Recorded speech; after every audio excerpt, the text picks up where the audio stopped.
Sarap sa magtambay dito, no? Kaso lang parang may kulang. Hoy pre, andito pala kayo ah. Oo nga pre. Sarap ng dala mo ah. Pag-chill sana ako mag-isa, buti. Nakita ko kayo. Ito. Kaya parang napapansin ko, parang may kulang. Kuha tayo kayo pulutan. Okay, kuha mo na ako mga pare. Mga pre, may dala ko dito pulutan natin. No? Ano yan pre? Dala tayo doon ng pinaksahan saka bagnet. Yun. Ito ang numero 1 na sikat na pagkain na matatagpuan sa Ilocos Region, ang bagnet. Ito ay gawa sa crispy deep fried pork belly na kapag tinikman mo, mapapasabi ka na lang na, crunchy.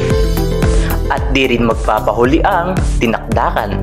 Ito ay tamang-tama pang pulutan kapag mag-iinuman ang buong barkada.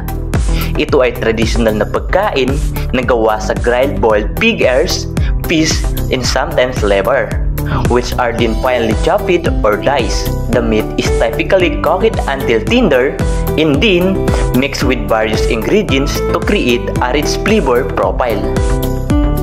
Mga pre, si Peo dadaan. Pey! Bakit sana? Ito oh, tikman mo.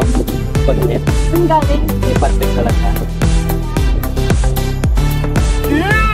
Naimas! Ito, tinakdakan ba gusto mo? Ang galing. Dala ni Papa galing ng Ilocos. Sarap. Crunchy.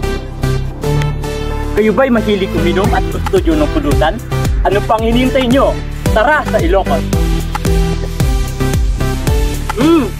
Naimas!